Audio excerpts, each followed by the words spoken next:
ഗുജറാത്തിലെ ബാലസ്നോർ എന്ന് പറയുന്ന സ്ഥലത്ത് നിലകൊള്ളുന്ന ഡൈനോസർ ഫോസിൽ ആൻഡ് പാർക്ക് അതിൻ്റെ അവസാന എപ്പിസോഡിലേക്ക് നമ്മൾ പ്രവേശിച്ചിരിക്കുകയാണ്. ഇവിടെ ഇതാ ഒരു ഹാള് മുഴുവനും നല്ല സ്ക്രീനിൽ ഡൈനോസറിനെ കുറിച്ചുള്ള നല്ല ചരിത്ര രേഖകളോടുകൂടിയ ഒരു പ്രദർശനം നടത്തിയിരിക്കുകയാണ്. ഏതാനും മിനിറ്റുകൾ അത് ഞാൻ എൻ്റെ വീഡിയോയിൽ പകർത്തി.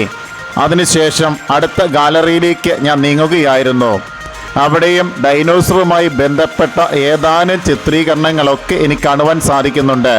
ഈ ഒരു മ്യൂസിയത്തിൽ പല ഗാലറികളായിട്ട് തിരിച്ച് ഓരോ വിഭാഗവുമായി ബന്ധപ്പെട്ട കാര്യങ്ങളാണ് ഓരോ ഗാലറിയിലും പ്രദർശിപ്പിച്ചുകൊണ്ടിരിക്കുന്നത്. അങ്ങനെ അവസാന ഗാലറിയിൽ ഞാൻ എത്തി നിൽക്കുകയാണ്. അവിടെ ഇതുപോലെയുള്ള ഒരു TV വിഷനാണ് കാണിച്ചുകൊണ്ടിരിക്കുന്നത്. കുട്ടികൾക്ക് വളരെയധികം ഇഷ്ടപ്പെടുന്നുണ്ട്.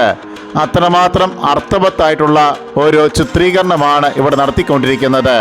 ഒരു മ്യൂസിയം ആകമാന വീക്ഷണം നടത്തുകയാണെങ്കിൽ തീർച്ചയായിട്ടും ഇത് ഇഷ്ടപ്പെടുന്നവർക്ക് ഏറെ ഉപകാരപ്രദവും ഏറെ അറിവും നേടുവാൻ സാധിക്കുന്ന ഒന്നാണ് എന്നുള്ള കാര്യത്തിൽ യാതൊരു സംശയവുമില്ല.